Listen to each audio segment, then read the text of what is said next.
Il était une fois Sylvain, un marinier doué d'une force colossale, de 7 pieds de haut. Chacun, de par le pays ligérien, le respectait tout en l'appréciant. L'homme, en dépit du don que lui avait confié la nature, ou peut-être même grâce à lui, était d'une gentillesse sans pareille pour peu que nul ne vînt tenter l'aventure de lui chercher querelle. Il se différenciait encore de ses collègues qui vont sur l'eau, en ayant un bateau à la levée si haute qu'il fallait être tout comme lui gratifié d'une taille au-dessus de la moyenne pour parvenir à apercevoir la rivière de son poste de pilotage. Il avait trouvé cette astuce afin que nulle personne ne songe à lui emprunter nuitamment son joli bateau.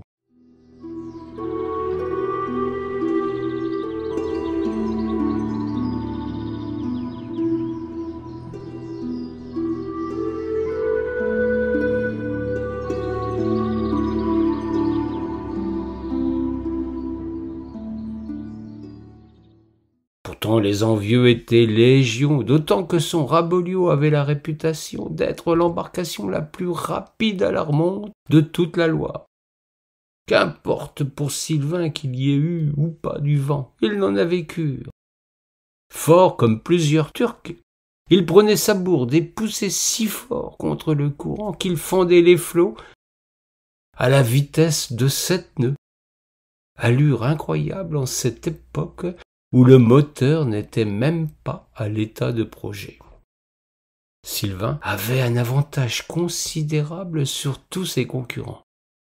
Il n'était d'ailleurs pas rare qu'il attise les convoitises chez les envieux ou les jaloux, qui, comme chacun sait, ne manquent pas dans la profession.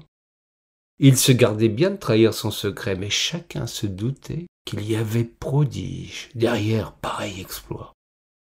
Il est vrai que le Sylvain en question était un fier berrichon, contrée dans laquelle il n'est pas rare de croiser une birette ou bien un sorcier pour peu qu'on ait mis un peu le nez dans une bonne barrique de Sancerre.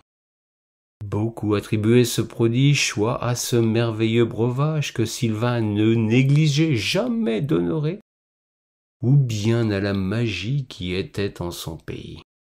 Les rumeurs les plus folles allaient bon train à son propos, d'autant qu'il avait dans le passé réalisé des prodiges qui avaient durablement marqué les esprits, comme ce jour de la foire Saint-Aignan en Orléans où le gaillard, imitant Jésus-Christ dans sa passion, avait traversé la cité portant une gigantesque ancre sur son épaule.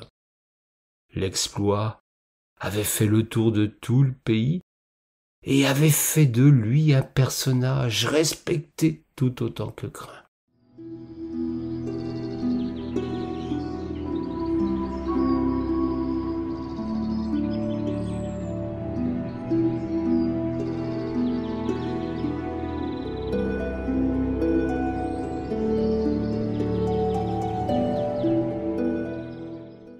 Une autre fois, il avait frappé tous les esprits un jour de Saint-Roch, fête rituelle dans laquelle toutes les compagnies de yachts nautiques venaient s'affronter sur la Loire en combat singulier, sans véritablement respecter les règles d'usage. En un pari lancé à la volée, il avait vaincu tous les jouteurs en utilisant sa fameuse bourde ferrée de manière peu orthodoxe, il est vrai.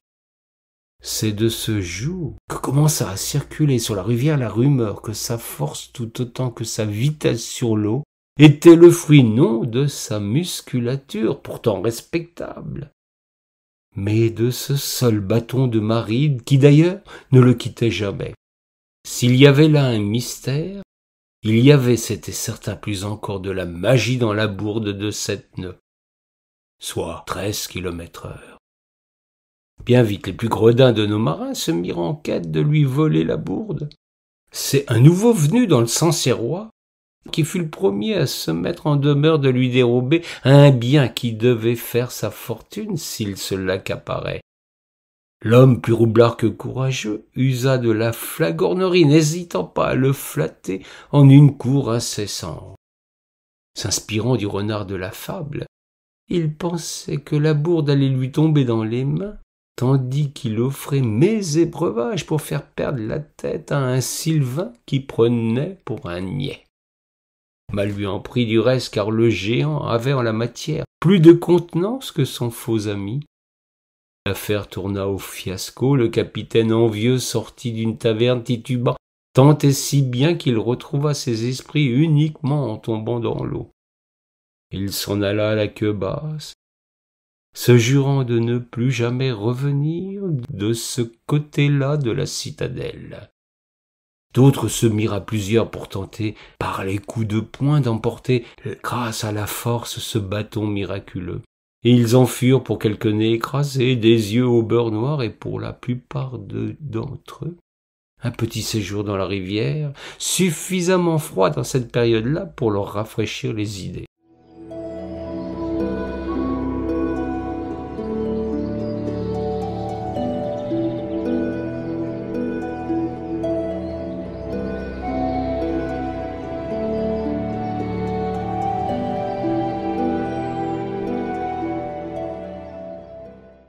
Sylvain commençait à se douter qu'il y avait désormais des lascars qui en voulaient à son bien.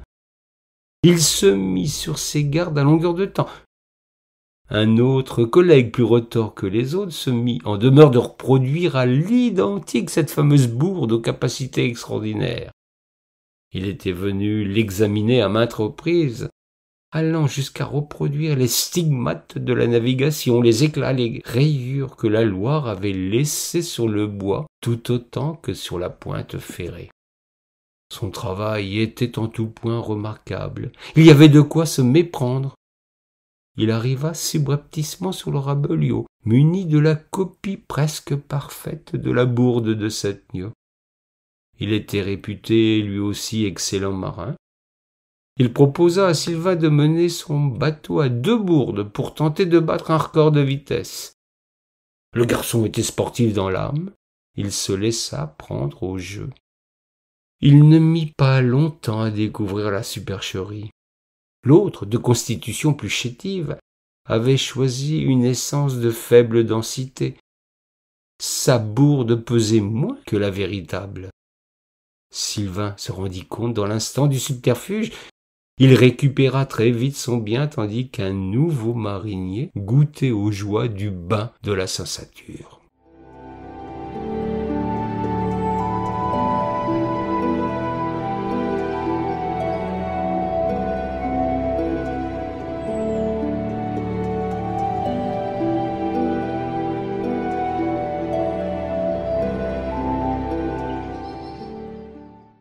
Il s'interrogeait sur les mesquineries de ses contemporains, tandis qu'un petit gamin, un jour de Saint-Roch, remontait la rivière à la rame sur une vieille barque. L'enfant pleurait toutes les larmes de son corps, semblait à bout de force sans pour autant prendre la peine de se reposer un peu. Sylvain s'en vint naviguer à sa hauteur, l'interrogeant sur ce qui le mettait dans un tel désespoir. Tout en ramant de ce qui lui restait de force, le rameur lui confia qu'il devait, pour soigner sa mère gravement malade, remonter la rivière pour aller jusqu'à Nevers, là où repose pour l'éternité sainte Bernadette Soubirous. Une guérisseuse lui avait dit que seule une prière dans la chapelle où repose la bienheureuse, devant sa châsse en verre et en bronze, pouvait sauver sa pauvre mère. Mais il y avait une condition essentielle. L'enfant devait effectuer ce pèlerinage seul, sans l'aide de quiconque.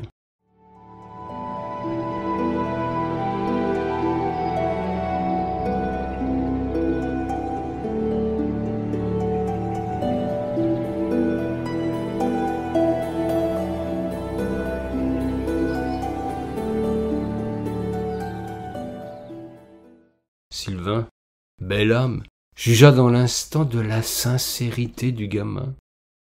Il lui confia sa bourde, lui promettant qu'il allait réussir dans son entreprise. Il lui demanda simplement où il demeurait afin de récupérer son bâton magique quand l'enfant serait rentré chez lui. Le gamin lui donna son adresse, rue de la Croix des Perches à la Charité-sur-Loire, le remercia et reprit sa course à une vitesse folle grâce à la bourde de 7 lieues. Sylvain s'interrogea quand il vit partir comme une fusée la barque et sa bourde. L'adresse l'inquiétait quelque peu. Allait-il devoir faire une croix sur sa bourde, sa perche magique et magnifique? Il avait pourtant agi en conscience, il ne regrettait rien.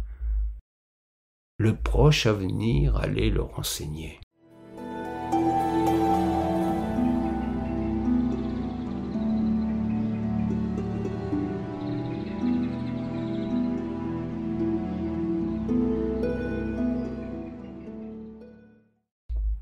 Oh, il n'eut guère à attendre. Le gamin fit son voyage rituel bien plus vite qu'il ne l'avait envisagé. Il revint très vite auprès de sa mère avec, naturellement, un flacon d'eau de Lourdes. Celle-ci retrouva vigueur et santé. La guérisseuse avait vu juste, et le gamin avait retrouvé sa joie de vivre. Quand il vit frapper chez lui Sylvain, il lui tomba dans les bras, le remercia tendrement tout en le priant de venir voir sa chère maman. La bourde était là qui attendait son propriétaire. Sylvain n'avait pas à regretter son geste. Il retrouva son bien si précieux. Il hérita en prime d'un repas fabuleux. La femme était un cordon bleu sans pareil. Elle fit d'ailleurs en son honneur une nouvelle pâtisserie au chocolat qu'elle nomma le bâton du capitaine. La postérité ne retint pas ce nom, et le bâton fut attribué ultérieurement à un maréchal. Qu'importe, le cadeau du Raboliau avait permis sa création.